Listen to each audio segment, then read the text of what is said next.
Wake up and stay woke, because this is the Ball Hog Sports Talk with your boy, B. Brown, ESQ, a.k.a. the Ball Hog, a.k.a. the Mouth of the South. This is the place where sports, business, and entertainment collide. And we're going to give it to you rough, rugged, and raw, so come get you a spoonful, like some grits with butter and salt. You know how we do it in the South, y'all. Make sure you do not get caught in your feelings. Strap on your seatbelt and enjoy the ride. Come on, let's go, go, go, go, go.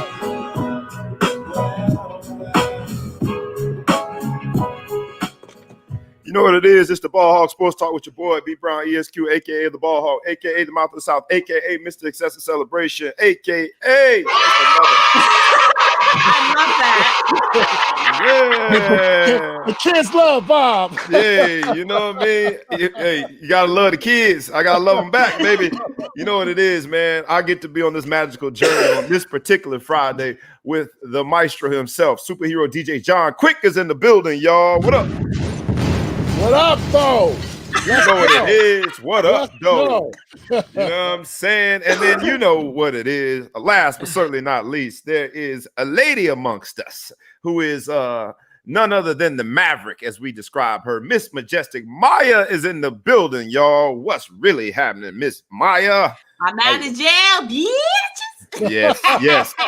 And for those of you who have not checked her police record, when she says jail, she means Facebook jail, because she knows how to stay in some Facebook jail. We got her some good representation and got her on out of there. The Ball Hog Sports Star had to spring a few dollars and get her some representation. I had to make a point that and today's actually I should introduce it the right way. Today's edition is called Milk and Cookies, y'all, and we all remember. We all remember, rest in peace, my man Bernie Mac and his Milk and Cookies skit. We're going to have a similar edition today, because today is National Cookie Day. And if you're anything like me, ain't been working out, stay away from the cookies today. So we're going to celebrate here. But there's also going to be a day where we're going to talk about some hot stuff. And so the milk and cookie to me is the equivalent of sipping on tea. I'm going to introduce a few topics today that are pretty controversial.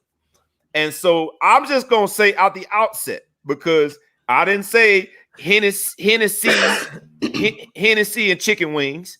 I didn't say something with some alcohol in it where we can act all crazy. I said milk and cookies. So although they're going to be some controversial topics, don't shoot the messenger. All I'm doing is bringing up the topics. Is that all right? Can the church say amen? Yeah. Amen. You know what I mean? Because people get upset when you bring up these controversial topics, but you get upset all you want. Hey, several seats and a glass of milk and some cookies. All right. We're gonna hop into the first controversial conversation. And it's gotta be fight or flight. And if you don't know what I'm talking about, something tells me that you soon shall very quickly understand the reference. The first fight or flight topic is my man, Nate Robinson, who took it upon himself, instead of being in flight mode and staying away from the boxing ring, he took it upon himself to avail his body, his chin, and his head to a fight. And it has been pretty controversial. Nate Robinson has been a great sport about being knocked out. And when I say knocked out, think Chris Tucker, you got knocked up.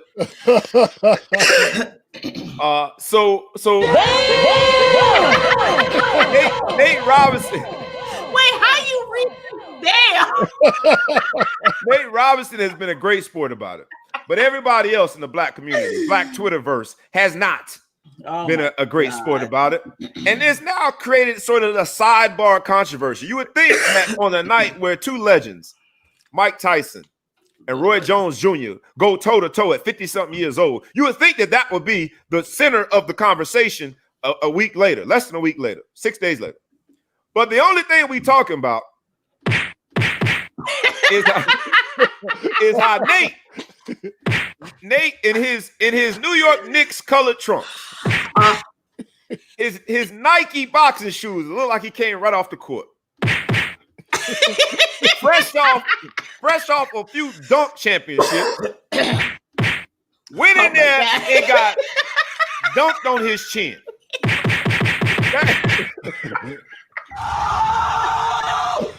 Oh my God! So that's messed up. My man say Nate Robinson. Stop. Yeah.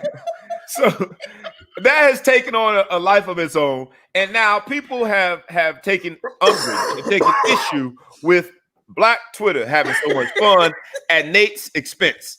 And so now the conversation is, are we going too far? The woke community has said that we going too far. We should leave Nate alone because Nate, and y'all keep the comments coming. I love this. Nate NyQuil Robinson. Oh, Lord, Nate. So are we going too far? That's a branding opportunity. Actually, I'm just saying, if Nate plays it right, I think Nate is in prime position to play it right. Nate ain't the one tripping, but everybody else is. It's been celebrities. I think so many celebrities, including Floyd Mayweather himself, has said, "Look, take it easy on my man. He's doing something that y'all would have never have done. So get off his back." What do y'all think? Are people being a little too sensitive about this Nate Robinson knockdown? Night Nate, as they've been called? Yes. He decided to get himself knocked out. Nobody put a gun to his head and said to go in there and fight, especially with Nick colors. All they do is lose. What is wrong with you, John? Hey, Nate walked in there, man, and thought it was going to be a easy few. Look, first of all, he only took 8 punches. And we're gonna do a whole numbers game section because men lie, women lie. 1, 2, 3, 4, 5, 6, 7. Timber! Yeah. Well, you could have started Timber at 5 because within those 8 shots, he got knocked down 3 times. Yeah. The man was under the rope. We've seen the Martin comparisons. We've seen the Rocky IV comparisons. This is the same week. How do you get knocked out on the same week that you celebrate? What I don't even remember what year it was, but Rocky IV had its celebration. 1985 it came out. It was 35 years. 35 years. It came out December, November 1985. All the sacrifices that Black folk have made in them 35 years. Nate Robinson took his butt out there and just undermined every sacrifice. The spirits, the ancestors, everybody were up in arms about Nate Robinson letting that white boy put the paws on him. That's what Ellis just said. Yeah, shout out to Ellis because I spoke you up. You need to chime in on something later. He said if Nate got knocked out by a black man, is it as big a deal? I think it is just by the way he got knocked out. Oh my God, bro! He got laid out with the toes twisted to the side, like they was pointing at his cousin that came to the fight. Yeah, man. It wouldn't have mattered who knocked him out. He fell on his face. On his face. It wouldn't have mattered. Apollo did too. No, we throw in the towel. Think about it. Think about how much we clown Pacquiao when he got knocked out. We clowned him something awful. Somebody said that in the somebody did say that. I didn't see that. Yeah. My man John Knight. What's up, John Knight? John Knight. So shout out to John Knight too for bringing these topics to me, right? Because this is one of the topics, and I'm asking all, like we say every week, please please comment, please share. We ask you humbly to do those things because it will help us out, and we want to build the audience. We don't want to just argue, debate with our loyal listeners and followers. We want to bring in other people and start arguing, debating with other folks. So please please comment, please share. Listen. But my man John Knight, and I appreciate this, and Ellis has done it a few times too. He suggested that this be a topic because he's seen in the Black Twitterverse sort of this response and defending Nate. And I don't think that this is, look, if you got whooped in the neighborhood, we had a rule, right? If I go to the party with you, and this is throughout college, and you get into a fight, I'm gonna let you get at least 3-4 minutes of fighting on your own before we unleash what's gonna be a beatdown. Because I need the story in the car or in the locker room or amongst the homeboys in the frat house, whatever, about them 3-4 minutes when that dude was getting with you. I need that story. I need that story to preserve our sense of humor. And I think that's all we're doing here with Nate is, look, bro, hats off to you for getting in that ring, because I wouldn't have done it at 36 years old with nothing to gain. You had everything to lose, Nate, and you went in there and lost it, all right? The dunk champ got dunked right on his chin. But shout out to you for taking that risk, but it comes with the consequences of if you do go in there and go night-night in front of all of them people, as we waiting for Mike Tyson and Roy Jones Jr. to fight, you go ahead and get knocked out in front of all of these people. Get your butt up, Nate. But look, okay. I think it's a good fun. I think I don't think it was hilarious. My thing is this. If you set yourself up for that, you got to be able to deal with the outcome. Just like John and Andre both said, hey, shout out to Andre. The whole NyQuil thing. We're in the middle of flu season. Yep. Man, I would call my agent and be like, hey, wait, he probably got knots all over his face. He probably like, hey, I need you to call NyQuil so I can get that endorsement. Just imagine this is a little darker. I need to give me some endorsements. Man, his agent ain't working it right. Yeah, I'd be like, Nate got his own TV show. Nate got his own TV show that's done very well. It's sort of a reboot of MTV Cribs where Nate goes around to people. Have y'all seen this? No, I didn't even know that. No. Oh yeah, Nate's killing it, man. He's done a good job. So and getting killed. Boom. Nate, whenever you become a verb, that's when you know you're in trouble. Because when black folk turn you into a verb, don't get Nate Robinson in here now. You know what I'm saying? That's what you know. All right. So we go from that fight or flight and having fun. Hold on, big shout out to my dog Jim Coach Shay, 93 side. What's good, bro? What's up, good bro? Nate, night. I like that. He gets last word on the two. What's up, good bro? He got Nate out. Oh gosh. Nate. Look, please keep these coming, because look, in this flu season, this COVID season, with all of the stuff, people are unemployed. We got so much drama. I ain't gonna let y'all woke folk tell me what's funny and what's not funny. Please keep these comments coming. We need a good laugh. And it has to be at Nate Robinson's expense. Nate Robinson making good money, got his own show. I think he donated the proceeds to a charitable cause. Nate gonna be all right. He just had to take it on the chin. Yeah. Literally. and Nate has always been like a likable athlete. Mm-hmm. Yeah. So it's all in fun and games. Like honestly, if he had gotten really hurt, I don't think it would have been as vicious as it's going now. Right. But it's all fun, man. And, it's the age of Instagram and Twitter. I mean, it is what it is. Because trust me, the PC police, man, among us woke folk, the PC police now telling us what we can laugh at, what we can make fun of. And we're gonna get into the whole PC thing, but before we do that. Fight or flight is the category, and we go from laughing at Nate to another topic that's not laughable at all. And the maestro, superhero DJ John Quick. If there's anybody that is qualified enough to have a conversation about this particular topic when it comes to the music business, you're my guy. You're my go-to. I heard this major hype incident, and I want to put allegedly in there, but I don't think we're even at alleged now. We're beyond alleged. If you could just give us a recount of sort of where that story stands. Ball Hawk Sports Talk, with sports business and entertainment collide. Here's our entertainment piece. What happened and what do you think? So for those who don't know, Major Hype is one of the top Caribbean DJs in the world, and basically his estranged wife came out this week on Instagram and basically let the world know he's been whooping her ass, basically.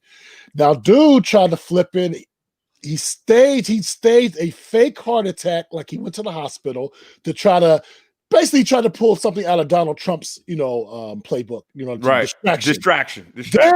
Then dude released a 10-year-old sex tape of his estranged wife. But the fact of the matter is, wifey ended up, releasing some pictures of her with an eye jammy that he gave her, and it's just an ugly story. And she's, in my estimation, she's very believable, and she had the receipts. And so the question, within the music community, especially the Caribbean community, is: are we going to cancel Major Hype?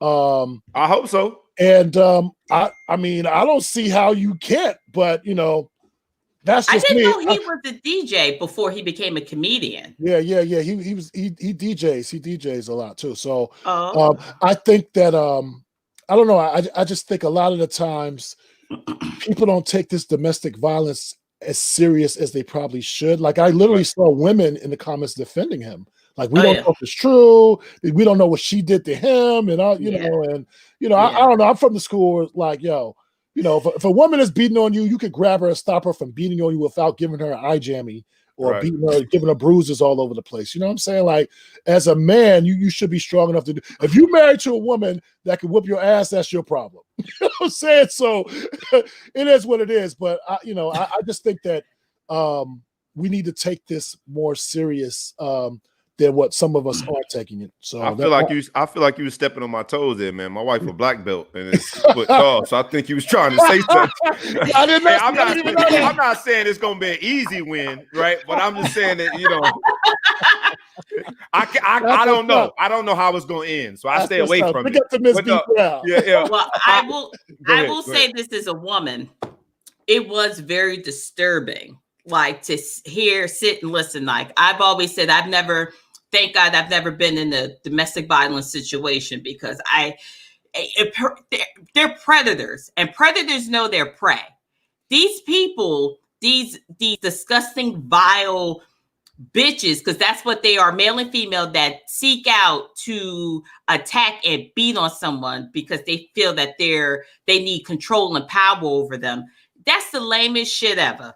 Yeah, it is. Okay. It is. And it's the psychology behind it, about how you're starting to convince the victim that they're wrong. And they're like, oh my God, like, what did I do to make them do this to me? It's my fault. Right. And it takes years to build it, to get it to that point. And it takes years to deprogram victims, to let them know, like, you're not the victim. I mean, you are the victim. They're the assholes that took advantage of you.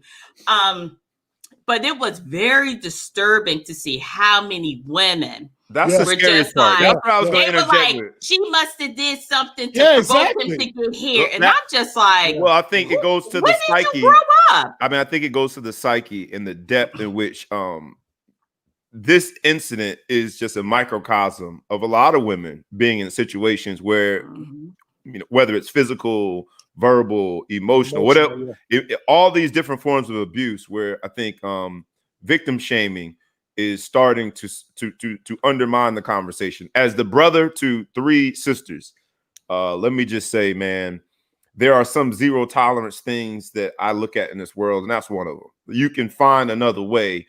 You know, if maybe you're not stronger, hopefully you're at least faster.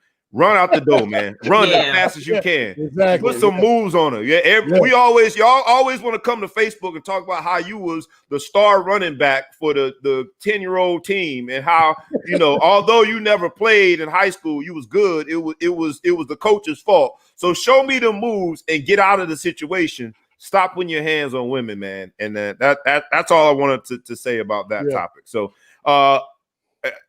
while that is an ugly reminder of the physical abuse that some women face, go ahead. I'm sorry, just to say, like, there actually was an incident, and Bob, you know about it, about 5 years ago, and we came to blows. Because, like, there's certain, like you say, zero tolerance, you're not going to be disrespectful. I put up with a lot of shit, and I know I say some shit that'll make motherfuckers want to kill me. But if you reach out and choke, I was choked at a bar by an ex. Oh, yeah. We were fighting in the middle of Wilmington, Delaware. Oh, yeah. We were fighting. Stools were flying and everything. Y'all had to be the only black people in there. Wilmington, Delaware? No, it was a few. Okay. The slower, lower. Yeah, we were there. All right. And there was a gentleman who was actually from Jersey who was just like, get off of her. Like, he's the only one that broke it up, because it was a mess. And the thing about it was, I never spoke to him again. I ain't got shit to say to you. You charging me like some animal. First of all, you got mental health issues. And secondly, you better be glad I didn't have a bottle in my hand, because I would have cracked your fucking skull. Not condoning violence, not saying it's a good thing or anything like that. But I knew this person for 10 years prior, and we never had any issues or whatever in the relationship. But that particular moment, flames ignited. And I said, you can never go back. I have absolutely no respect for you as a human Right. being. You don't have any respect for me as a human being if you're going to charge me and try to hurt me. Right. So I said, fuck it, fuck you. We ain't got nothing to say to each other. I have not spoken to him, have absolutely no desire to speak to him.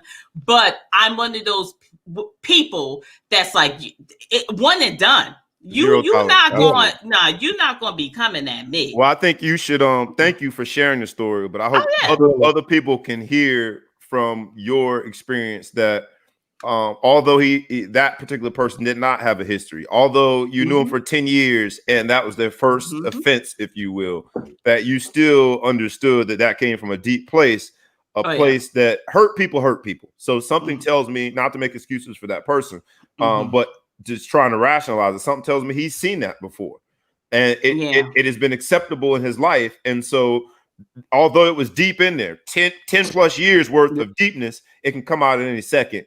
And once you get to that point, you can never turn back. So be careful, y'all. Whatever, like a drunk mind is a sober mouth. My grandmother always said that. So he had a lot of rage build up, but you must have let it out. But baby, we ain't got shit to talk about ever again. We celebrate you, Queen, because more queens need to do that. And know your worth, King and Queen. And my man, Dwayne Williamson says, "What's up, my man?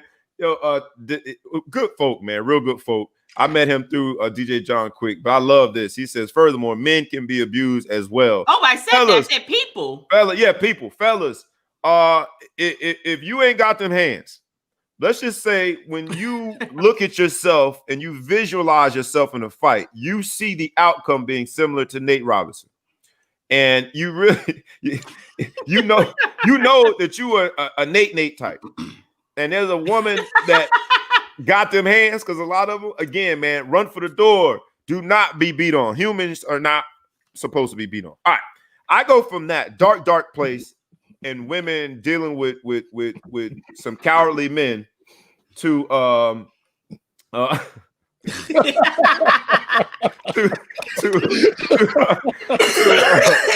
was an inside joke, yo. We send text each other, just let that's what it really is, but it's all good. Yo, so we go from that dark place to it being basically like we do say in the club, ladies' night, baby. It was more than ladies' night. It was ladies' week this week in sports. It started off with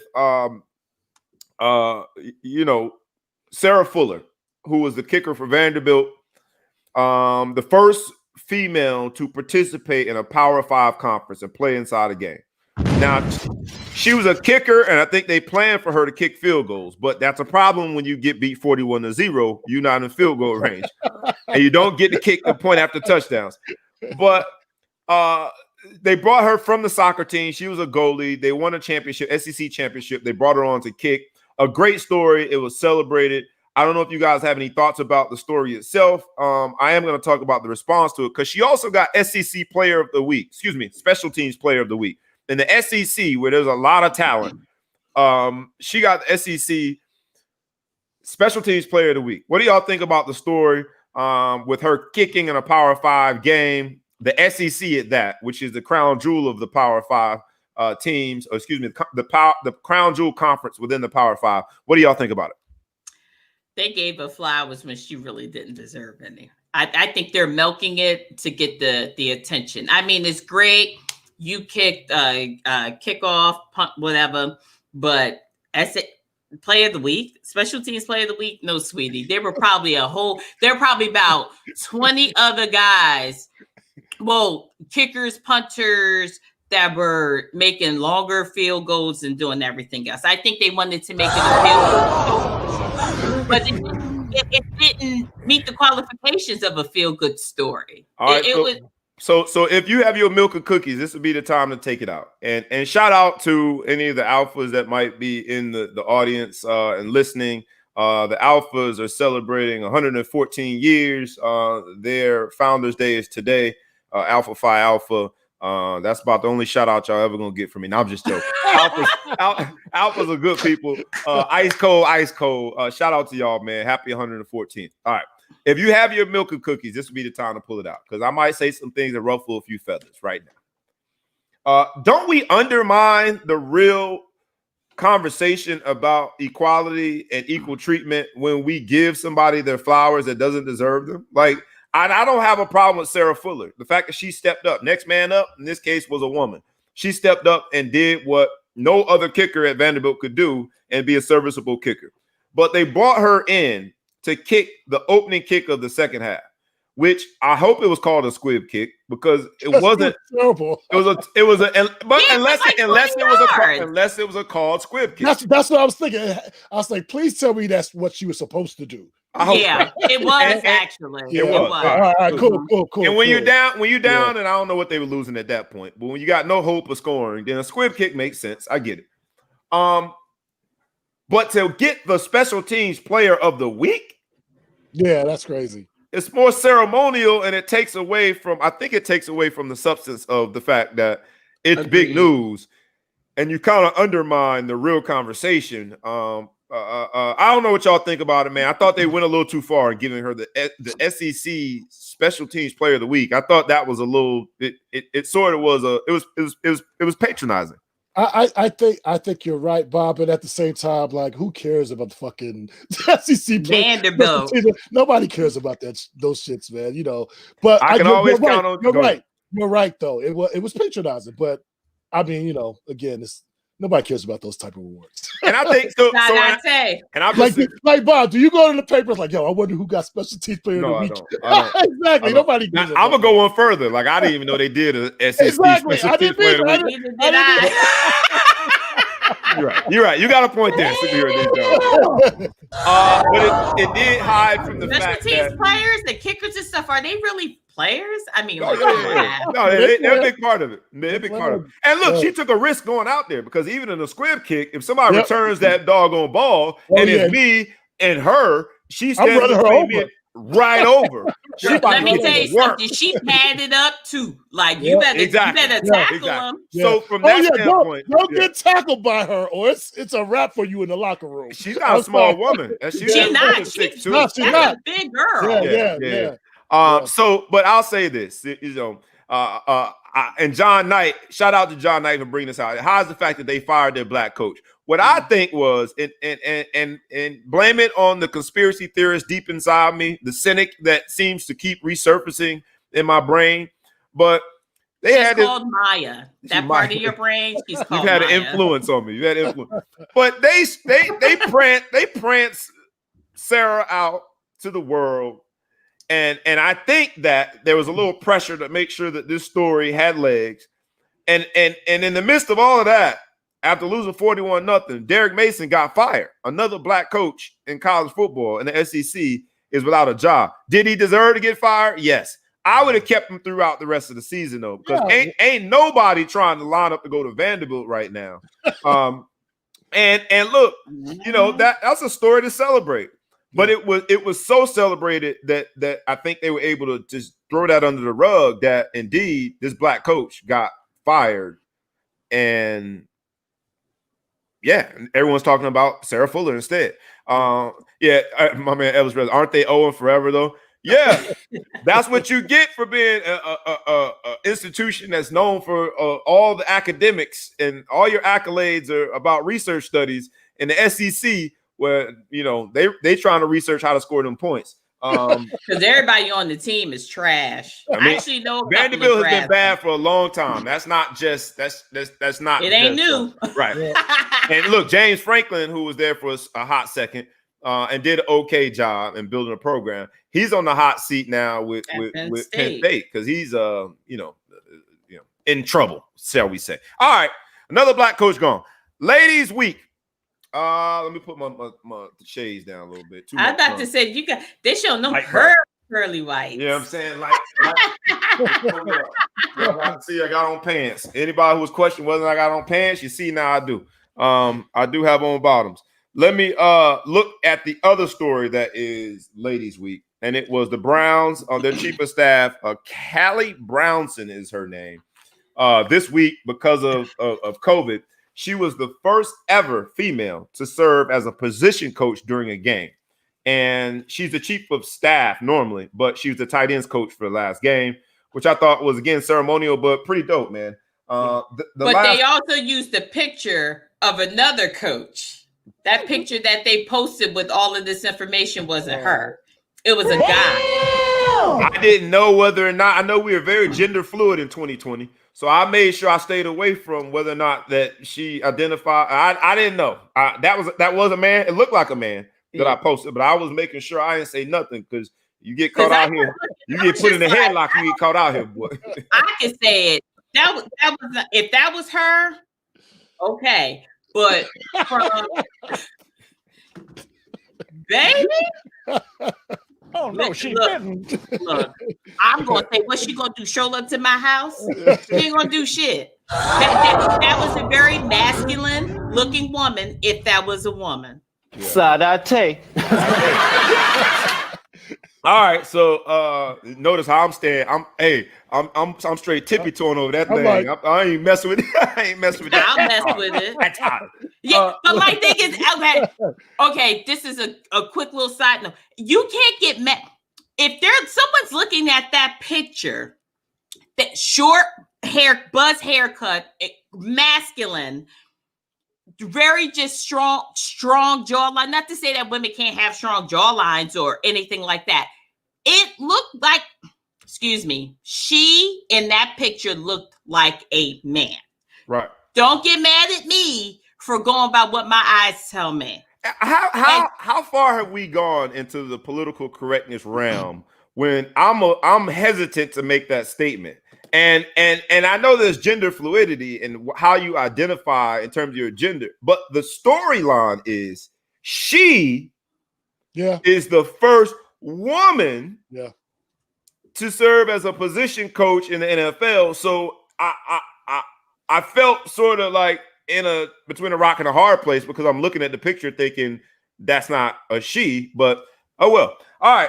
Oh well. The other story that brings us to ladies week in sports is Chris Collinsworth. And again, in the realm of political correctness, Chris Collinsworth is under attack because he made a statement that he was he called it, like he was surprised or shocked. He said basically he was enamored by women, Steelers fans, knowing the questions that they ask, proving that they really know about football. And he's taken a lot of heat. He's had to apologize. I don't know if you guys read the story. I just posted it this morning. I heard about it briefly, but I heard he's getting it. They're not playing, so yeah. And that's why now fast forward to this morning, and I don't have Chris Collinsworth platform. And we're not there yet. We gonna get there, y'all. Ball Hog Sports Talk. That's why we ask you to like. That's why we ask you to comment. That's why we ask you to share. We gonna get there, y'all. We don't like him anyway. He's some mumble alligator from Florida. But look, that storyline. Fast forward to this morning and the Ball Hog Sports Talk, and now I'm hesitant. Blown away was how he said. He's blown away by how much they know and how good their questions are. That storyline has me hesitant to even talk about the Cleveland Browns coach and her gender identity or whether or not she looked like a man or not, right? It's like we are in this new elevated realm of political correctness. I didn't think that was an assault on women, and he might be blown away because he doesn't know a lot of women that are really into sports. Exactly. He hasn't met Maya that knows any random sports fact imaginable while not watching sports. Like you got that. For the past 5 seasons, I have not watched the NFL because. But you still know any random sports fact imaginable. Yes, Maya, I'm a data person. Yeah, we are. That's facts. No, right? We are not playing. He might not know women like that. So him making that statement didn't offend me. But now I see that the political correct police are on full assault, and he's had to apologize. You guys have any opinions one way or another on that? No, as a female, I've been shout out to Jovan Barnes, who was on the show over the summer. His wife was my best friend India at Notre Dame, and he was like, I knew she knew football. He said this years ago. He was like, but I didn't know like she was that deep. Like, and this is what, like 2005. So this is what 15 years ago. And I've known India is like 7 years prior to that. So I wasn't offended. I just love the fact that You throw something at me, I'm just gonna boom, boom, throw it right back. Right. And it's more of a respect thing. So when I come at him with a question about football or something like that, you know, it's not like, oh, she trying to get somebody's number. It's more or less like, oh, she wants to know for her own knowledge base. And the same thing for his dad, Roosevelt Barnes. Shout out to Team ISC. Call me. No. Yeah. No, I think you make the best point there, and it just goes to show though, like the fact that and you gotta be sort of sensitive to it.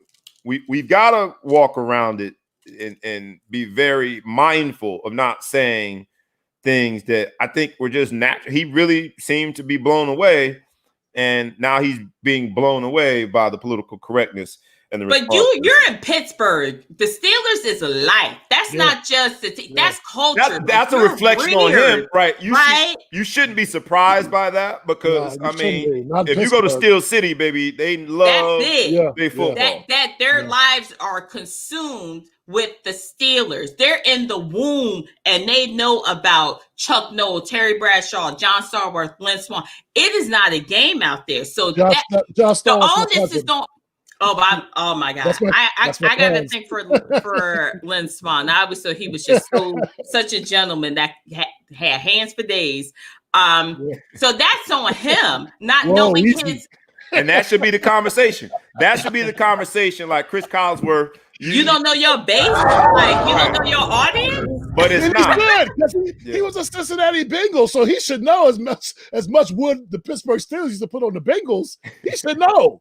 He should know. Breaks off of them. Well, speaking of other sorry teams, we gotta go into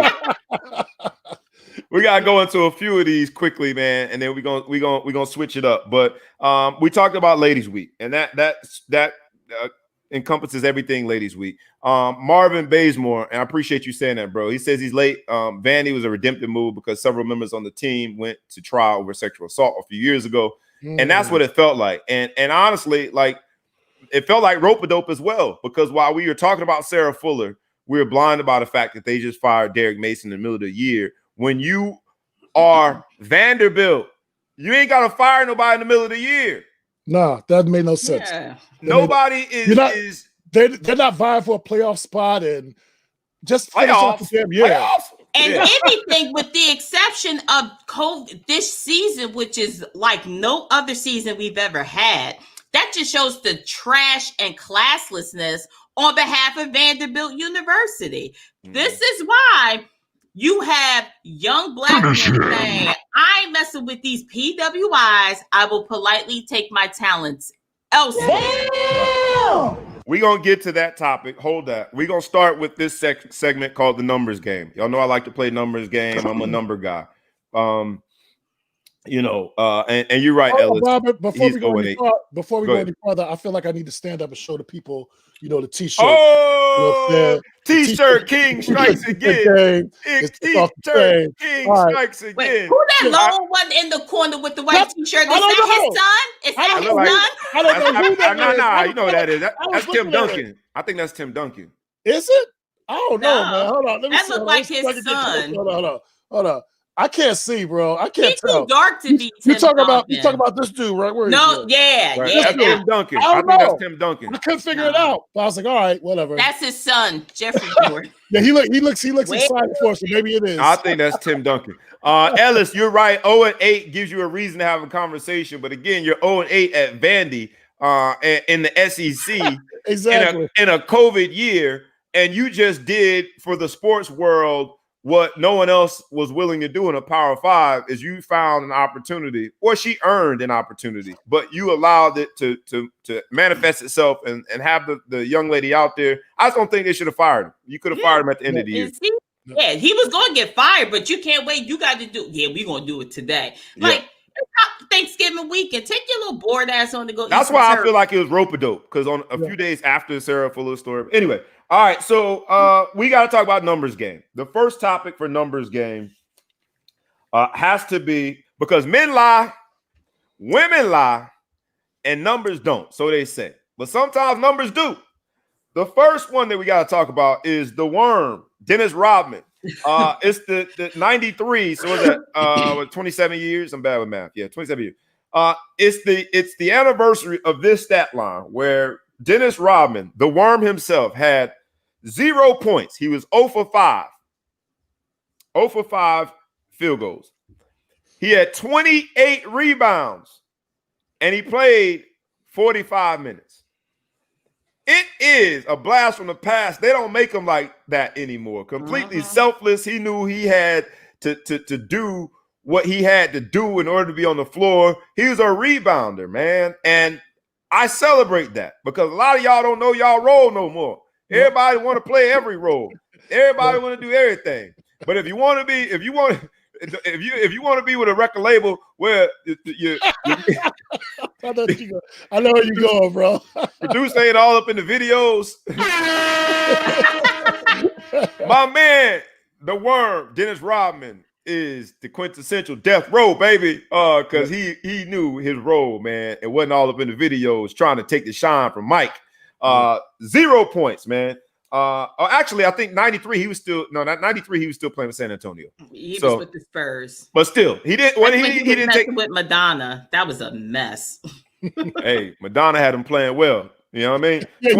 28 rebounds. That's all I'm gonna say. 28 rebounds. The other numbers game story is none other than our guy, man, Jared Patterson. And I posted this story. Jared Patterson, who is a running back from University of Buffalo. I think he's all of 5'9", maybe a little shorter. He's 5'9" on paper, which usually means 5'7.5" in real life when you look at football players. He ran for 409 yards on 36 carries, 8 touchdowns in one game, y'all, versus Kent State. If I was Kent State coach, y'all just run forever because you can't allow somebody, one human, to have 409 yards with 8 touchdowns. Yeah, y'all just run. You know what I mean? I'll make all y'all tattoo Jared Patterson on your left arm because you're gonna remember that forever. That defense need to get Jared Patterson dolls for Christmas. Because just to remember how bad that was. But shout out to that brother, man, University of Buffalo. The last number game topic is the Detroit Lions. Well, it's sort of twofold. Detroit Lions and Michigan Wolverines. Detroit Lions have fired Matt Patricia. That's yet another Bill Belichick. What do you call him, Maya? Belichick. That's another Bill Belichick disciple that has failed as a head coach. Matt Patricia, along with the GM Bob Quinn, they were fired. They were embarking on yet another lackluster average season. They were 4-7 and getting blown out by the lowly Houston Texans on Thanksgiving was the straw that broke the camel's back. What do y'all think about Matt Patricia, Bill Belichick, and his coaching tree? Yet another guy who did not finish the job. Failing up. And that's what the GM gets because he fired Jim Caldwell. Yes. You can't, in the words of Nene Leakes, you can't win when you're dirty. Matt Patricia, no one from that period, that Belichick tree goes on to have successful head coaching careers. They're not good head coaches. They are system coaches. Charlie Weiss, Romeo Crennel, Matt Patricia. They're not good head coaches, period.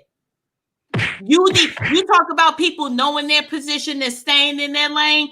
Stay under that cheating ass man, because all y'all good for is drilling holes and visiting the locker room, seeing what the hell is going on. Because they're not good head coaches at all. Stay in your position. Not everyone's meant to be the king. Okay. No. The main thought I had of it, when I heard that he got fired was these nuts. Got him. Got him. He should have never been a coach in the first place. How you going to fire a man that basically, I think out of the 4 years he was there, he got you to the playoffs twice. And Detroit is not known for playing in the postseason, man. So that's what you get. I'm glad he sucked. Now, yeah. Wayne Fontes did something. What that he was a Hispanic coach. Wayne Fontes. That what was that 91? Barry Sanders was still playing for the Detroit Lions. So they're a trash organization too. Fuck them with their lame ass uniforms. They've got the Barry Sanders curse, man. I think that they're gonna be cursed forever. That's what they get. They're gonna be cursed for a long time. Ain't no good gonna come by you. Ellis asked, should they have let Patricia finish the season? No, absolutely not. The NFL is a different animal. And when the entire country gets to see on Thanksgiving just how poor of a product you put out there, it's just bad marketing. We're gonna get into marketing next. But no, I don't think they should let him finish. That's different than college football. And I just don't think that they should let him finish. I don't think he should have had the job to begin with. I do agree with both of you. He was gifted that job, and he's done very little in that role. And it's like, hold up, and didn't he run their Pro Bowl cornerback out of town? Basically, yes, crazy. He's run a few people out of town. Crazy. He's run a few people out of town, but now they done ran him out of town. That fridge a lot too. You see how big he is? I need him to go get some razors, trim that nasty ass beard. Okay, work on himself physically and mentally, and try to be a head coach, because I don't think he's going to get the opportunity anytime soon. He is awful. No. Ellis, I'll say this, because Ellis has pointed out what could be perceived as hypocrisy in my two different viewpoints. Derek Mason at Vandy being fired mid-season versus Matt Patricia. Oh, that's two different animals. Yeah, I think apples, oranges. So just as I stated, the reason why I would not have fired Derek Mason, because a head coach on the college level is more of a father figure and a part of their lives. And during this COVID season where these young people have made sacrifices, I wouldn't have thrown that wrinkle at them. And I also said that there ain't a ton of good coaches lined up to be Vandy's next head coach. The exact opposite is true when it comes for the Detroit Lions, because it's the NFL job is highly coveted. So you got to get him out of the way and start figuring out who's next. Whereas I don't think Vandy has that same dilemma. So I'll make sure I explain what could be perceived as hypocrisy. All right. So now on the topic of, all right, one more, because numbers don't lie. I gotta at least bring it up, and we'll get in and get out quick. Maker, who was the 5-star recruit who decided to go play for Howard University, is now 0-2. He had a growing injury, and now they're saying that he is going to be sidelined indefinitely because of that injury. Before the injury, he only averaged 11.5 points a game and 6 rebounds. They're 0-2. They lost to a Division II team in Queens College. And I would say that the experiment of this 5-star going to play for HBCU basketball for HBCU, in this case, let's just talk about Maker, was a huge, colossal failure. And I think he's shutting it down indefinitely because he realized that his stock is plummeting.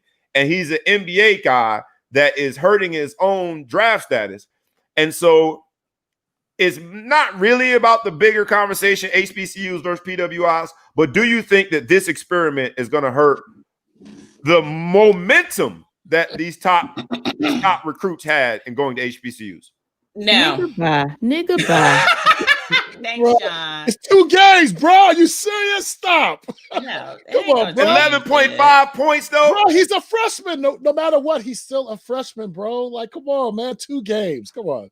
And in addition to that, they shouldn't be playing this season anyway. Protect your asset, which is your body, so you could go and make your money, young man. I don't understand why this is even a topic, to be honest with you. Like, this doesn't make any sense.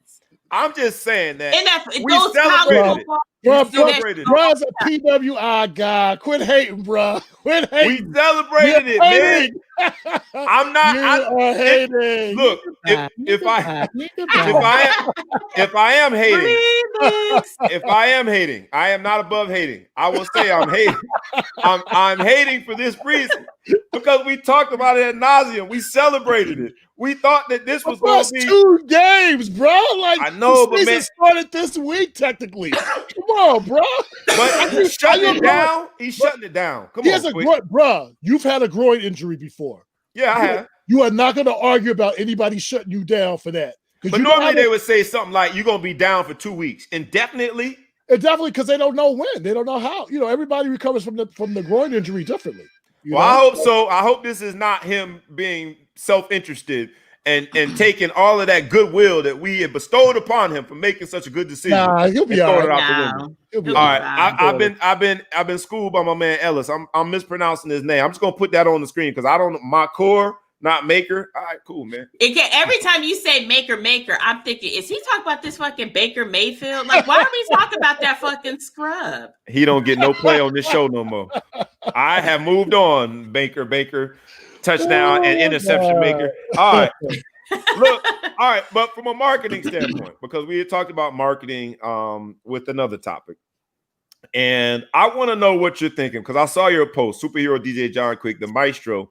I want to know what you're thinking about when it comes to Ball Hall Sports Talks where sports, business, and entertainment collide, but every once in a while we sprinkle social issues and politics and this whole movement of defund the police. You posted something that Sean King said, and I like Sean King, he's an interesting figure. But it show the money. Show me the money, Sean King. That's all. Okay. You ain't as big of a fan. I got it. I'm so full of shit. Follow the money. Broken toilet. He's earned my side eye this week. He definitely has. But tell the people why he's earned your side eye. I'll let you go ahead and tell. Well, basically, he's going after Barack Obama because Barack Obama said something to the degree that the slogan "defund the police" is a snappy catchphrase that makes people, when they hear it initially, a lot of people are turned off by it and scared away. And he's 100% right. He's 100% right. Like, there's no great slogan. You can't have a great slogan if you have to keep explaining what the fuck it means. Like, real talk. Like, when I first heard defund the police, I was like, look, I'm definitely down on all this, these police shooting of unarmed black men. But, when I heard defund the police, that makes it sound like at some point there will be no police. And you can't sit here and say that we don't need the police. We need some type of, it can't be the wild, wild west out here. But as I did my research, I understood it to, understand defund police actually means reappropriating funds from the police department to different areas in the community, which makes 100% sense. But that's not what you're putting out there. And I think what about reimagine the police, or police, reform the police, things of that nature. Like, to me, you putting out the defunding the police and then getting mad when people criticize the slogan, it's kind of like, it sounds like almost an ego thing to me. You're mad that somebody is seeing fault in your freaking slogan and is just pointing it out. So Sean King went on, like, he had like 5 or 6 different posts just about that. And people in his comments were getting on him like, yo, bro. As like, they should.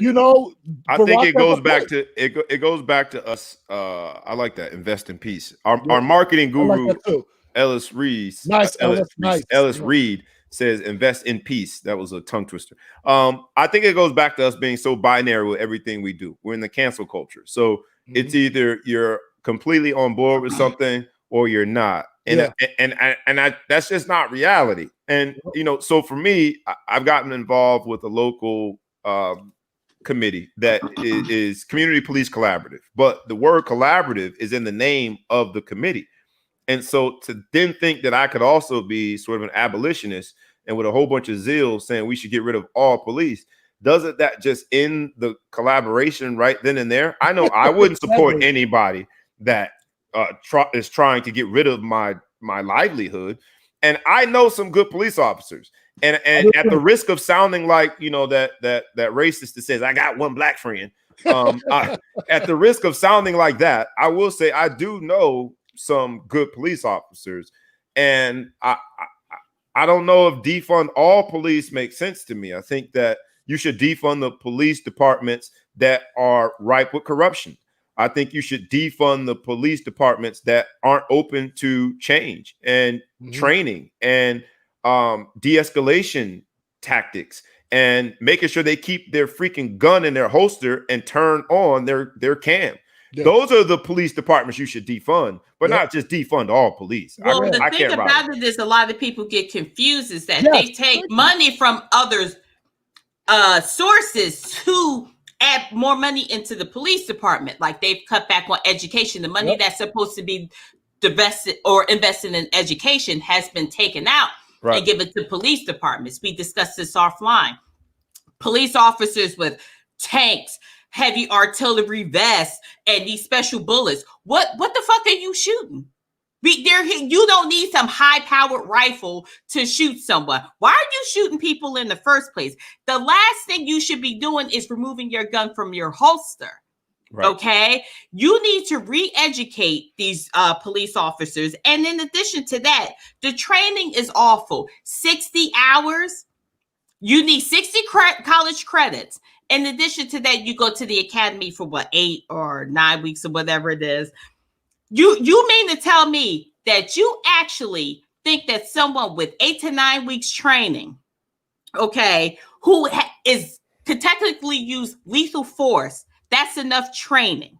You're not looking into these people's backgrounds. You don't do these psych tests. You don't do anything. And if you do these psych tests, they're lying. You need to get people who are truly joining the police force that want to help the community. Not these, I was picked on in high school. I got a little dick. Now I got a gun and a badge, and I'm going to take it out on everybody that mistreated me. I was going to say this, Maya. Oh, no, she didn't. I'll just interject. I'm just going to interject with this because I think it is timely in the sense that we talked about from the domestic violence standpoint, how someone that you had known for 10 years, right, on a drop of a dime in a moment, reared their ugly side that you didn't even know was deep down within them. Oh, absolutely. So multiply that exponentially in terms of the risk that you are creating by putting an unstable person in a position where they have a gun and no regard for life. And so I agree that something has to be done, but I'm with you on this one, Superhero DJ John Quick, the maestro. You said it so musically, baby, is that words matter. Yes, that's words it. Words matter.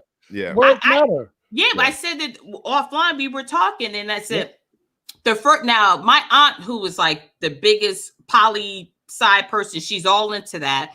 And the moment she heard it, she was like, "I'm not doing that." I'm like, "What are you talking about?" I was like, "Go do some research," because that's the thing. People are lazy. You have to meet your audience where they are. Now, this will probably be the first time that I actually be like, okay, we got to go shake hands with white folk. This is why. we live it. This is our reality. As Black people in America, we know what these police officers are capable of. A lot of white people still have very good experience with them. They don't have the day-to-day anxiety or 10 and 2 and all that shit that we have to deal with. That's foreign to them. So you have to get them on the level playing field because they're still the majority of the population. If you want people to join your cause, meet them where they are. Once you meet them where they are, you get the end result you want because they're hooked. They're like, oh, okay, we see where you're going with this. What else are you going to do? There's powers in numbers. People need to stop playing checkers and play chess. The civil rights movement and all these other revolutions, because that's what they are. Revolutions did not occur overnight. Yeah. Okay. The bus boycott did not happen overnight. Rosa Parks was a plan. It was strategic. Yeah. You have to be strategic. And we live in a microwave generation where everyone wants something instantly. It doesn't happen that way. I get the vitriol and the anger because we're so fed up and we're so tired, but don't let us get distracted from what we ultimately want to do. We have to work with them. Right. Sorry, I feel the same way. I don't want to talk to these. I was about to say the P word, but you want to know something? If it prevents young Black men and women from being shot, I'll stroke your ego for a little bit, but at the end of the day, you're gonna do what the fuck we say because it's powers in number. And honestly, I don't even know if it's even about stroking anybody's ego. The shit is just confusing. Like, defund the police, like, come on, bro. My thing is this: like, if you have to remember, something like that is easily weaponized by the right, and if they've already been doing it, they're scaring these moderates who are like, defund the police. What does that mean? Oh, they want to defund. They want to get rid of your police. They're going to defund them. That's all they're doing right now. That's all they're doing. And there's no Yep. checking. Yep. No one's Exactly. regulating. listen, 20 Journalism. only is nothing. 27% of us in this nation are college educated. So that Mhm. means, and to be Yeah. honest, even a large amount of those folks aren't going to go research what it means. They're going to hear defund if you're moderate or whatever. Like, oh no, I'm not down with defunding. Oh the no, police. we need police The- officers. The Exactly. natural Exactly. question. Exactly. The natural question is this, because in my neighborhood, there were a few instances of little petty crimes. Someone breaking into someone's car like 2 a.m. And so the police committed more of their attention to my neighborhood. And they put a few cars here, and I could see like the undercover guy driving around. I thought that was a good thing. And someone that I respect, a colleague that I do some stuff with, was like, "Hey, you complimented the police for contributing more resources to that area. You can't do something like that." And in my mind, I'm thinking What? like that. I'm not. If being on the right side of history means that I just have to ignore the reality, like I'm appreciative of that, because at 2 a.m. I'm asleep in my house. I'm not there to make sure that the person doesn't break into my car. So a police department that commits more resources to prevent this, what has been an identifiable spike in petty crimes in a particular neighborhood, they commit more resources to stop it. How is that not a good thing? And so I don't know, man. And I said the same thing about Kamala Harris in the terms that we can't have just a blanket statement and say all prosecutors are bad. Exactly. Because I'm here to agree. tell y'all, black, white, Hispanic, everything in between. There's some people that need to be in jail and need to be prosecuted Oh yeah. to save you and me, right? Hold on. So To quote the great Chris Rock, when I go to the ATM, I ain't worried about black people behind me. I'm worried about niggas. Right. You know what I'm saying? So, I don't even like to use that word, but I'm just saying, I understand where he's coming from. Like someone said, like there's one country that doesn't use police and all this, whatever. This ain't it. This ain't it, bro. Yeah, the damage is done already. You ain't gonna say kumbaya and hold hands and not get your head hit on.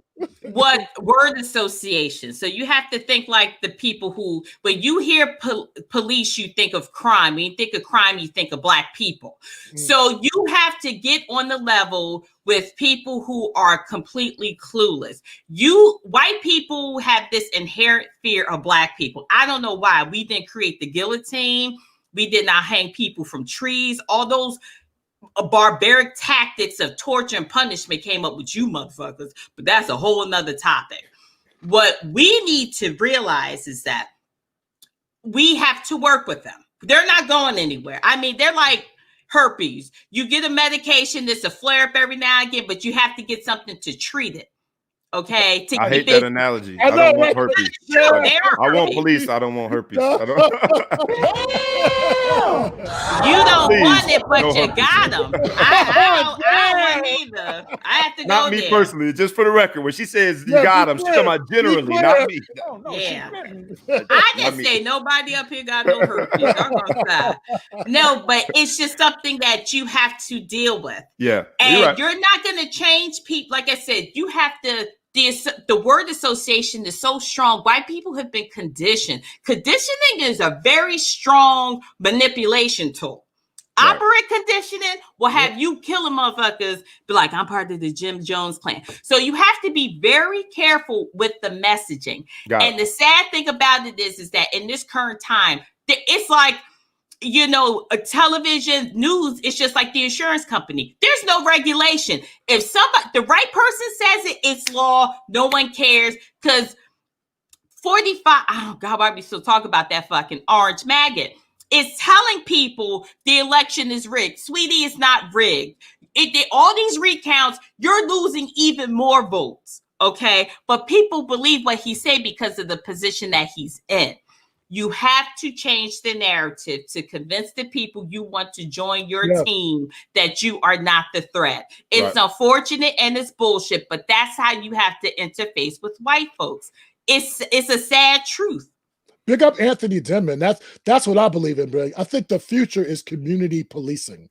Like real talk. Like you can't have the police officers, patrolling a beat and they don't live nowhere near that beat. You got to Right. know. You have to know your community, your constituents, and everything like that. You got to have skin I in the agree. game, man. You Yeah, gotta have skin in the game. absolutely, absolutely. All right, so defund the police. We gonna work again. We always like you guys, and we ask you humbly every week. Please like, please comment, please share. But also, in terms of comments, please offer other names. What would you call it? I like the invest in peace that Ellis Reed suggested. What else would you call it? Because I think the defund the police train has taken off and is moving fast, but there are people who are moderate. There are people that are a little more strategic in how they want to approach police reform, that want to be a part of the movement, but don't believe that full defunding or full look at Black Lives Matter. Look how that it literally all it's saying is that Black Lives Matter. It didn't say white people don't matter, Hispanic lives don't matter.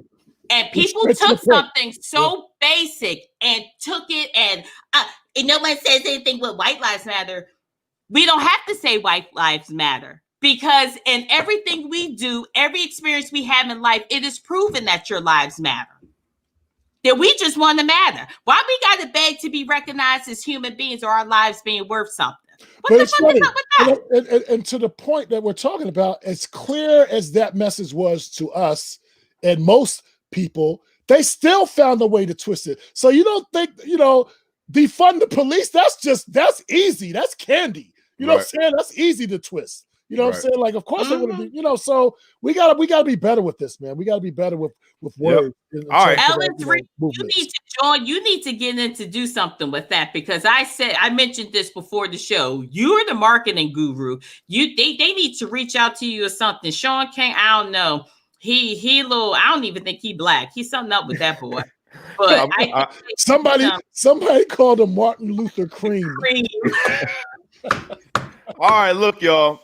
We're gonna bring it home with these last two topics. And we'll go quickly. NBA free agency. What do you guys think about the trade? You have Russell Westbrook and John Wall trading places. I think they also got the Wizards also got a first-round draft pick. So what do you guys think about the trade, John Wall for Russell Westbrook?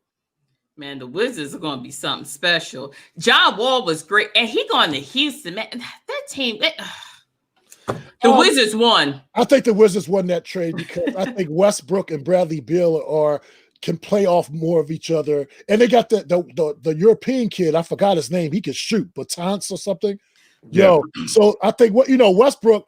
He plays hard. He can score when he needs to, but he's a great passer. He's a great facilitator. So I think it's going to be I think Washington won because Washington's going to improve more than Houston will improve with John Wall. And John Wall is fragile as glass, so we don't even know how healthy he's going to be or remain while he's in Houston.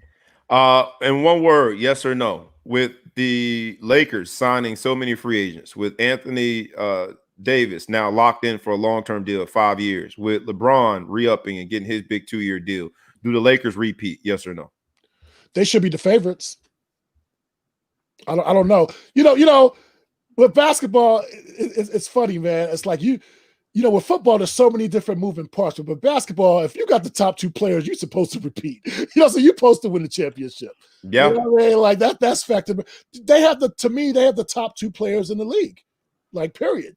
Who can argue that? Like, so I do like the fact that the Clippers got Ibaka. I like that move for them, but it's not enough. The Lakers made some great moves. I think they should definitely be the favorite. I'm sick over the fact Clay got hurt again, because I would have put the Warriors back in front. I'll be honest with you. Right. But it's going to be an interesting season either way. And either way, I'm riding with my Miami Heat. So it's all good. You and me both, baby. We got one of them Christmas games. I think we play the Pelicans. Maya, what do you think? Lakers, do they repeat? You have a very happy LeBron James, a very happy Anthony Davis. Do they repeat? Yes or no? Barring injury, it's going to be I'd say about 90%. You got to leave about 10% for the Heat coming back. The Warriors, I don't see them doing anything because Klay Thomas, you talk about somebody being glass. He's see-through. Yeah. So he's fragile. But it's crazy. It wasn't like that up until he got his first injury. Like He played a lot of games. A strong gusty wind will crack him. The body compensates, man. The body compensates. Yeah, I think that's what that was. I think that was. Yeah. I agree, yeah. All right, so we'll go home with this, man. I touched on the topic when it came to McCord Maker. I think that's how you say his name, Ellis. Yes or no? In the end, will they call his decision to attend Howard University a mistake? No. I don't think so. Not at all? No. Let's just say this, because I did see a few people. Bob hating, bro. Bob, I'm gonna entertain it. I'm gonna entertain these. I'm gonna entertain these because some people said, football players at D1 schools shut it down and protect their draft status all the time. Exactly. Jim's right. Go Shane's right. He could have got injured at any school. Facts. But listen to this though. John Knight says it. Take a look at USC big man against better competition. He's putting up great stats. But he's not injured. He's not. But he's just saying that he's going to be evaluated on the games he did. I know, but I'm saying he's fortunate enough not to have had an injury. Yeah. My man Love Dog says just stock drop by choosing Howard. The system will prove my theory at the 2021 draft route. Meaning that he feels, I think I'm putting words in his mouth, but I think what he's saying is that at the draft, he is going to be penalized for making the decision itself. I hope that's not the case, because if you can play, you can play. And he's a 7-footer. I'm about to say what? But I was looking forward to Notre Dame is supposed to be playing Howard inauguration weekend, and I wanted that to be a big story, man, about this 5-star. He still could. He may be back by then. You never know. Maybe, and definitely, normally to me, like I wanted 2 weeks or something, so I could at least plan my train to go down there. Bob, if he busts Notre Dame's ass, you better not have me on the show the next Friday. That's all I'm saying. Hey, you know what? He better not go 20 and 10. He better. Let me button up. You're right. Let me button up, because if that happens, I'm in trouble. But look, Notre Dame, and people was upset with my post. There is a guaranteed team in the ACC football championship. It's a team that's never been there before, and they'll never be there again because we won and done. I appreciate y'all letting us rent this little condo for a year. We got this little space in the ACC. We showing ourselves. We showing off. We got our cousins over here. We got our feet up on the table. We having barbecues. We having spades tournaments. And then we gone, baby. That's how we gonna rent this little space in the ACC, and we gonna try to get a chip on the way out of there. We gotta beat Clemson twice. This is gonna be a good football season. I like the fact that y'all are in the ACC, man. It makes, honestly, to me, it makes the season, and the fact that you guys are going to end up playing Clemson twice, at least, maybe 3 times. You never know, depending on how this all plays out. So well, let's put it this way: if Clemson wins, y'all have a chance to play them 3 times, I think, because I still think you guys will be top 4. Well, in that case, we only playing them twice. We ain't taking no prisoners. Clemson, Sunshine, you come over here with them little lots if you want to. I don't care if they got their starting quarterback. Yeah, I don't care if they got this. We got to focus on first things first. He is Sunshine, though. That's funny. Syracuse got a quarterback with long hair, too, who didn't even know it was 4th down. Look, y'all, it's been the Ball Hawk Sports Talk, where sports, business, and entertainment collide. It's been a great show. Like we ask you all the time, please like, please comment, please share. We try to keep these at least 70 minutes or less, so you can comment, you can share, you can get more people involved. The Ball Hawk Sports Talk is here to stay, y'all. We have the maestro, superhero DJ John Quick in the building. We got the Maverick, Miss Majestic Maya in the building. And I get to be oh yeah, she come with it. We need a good kick effect, because I still got one good foot. I put my foot in somebody's ass. And we have myself, the MC, Beacon ESQ, aka the Ball Hall, aka the Mouth of the South, aka Mr. Excessive Celebration. Hey, y'all, have a great weekend, man. Enjoy all that is out there for life to enjoy. Yes, there's a pandemic hanging over our head, but we have a choice, and let's choose to be happy. And with that, we out. Peace. Peace.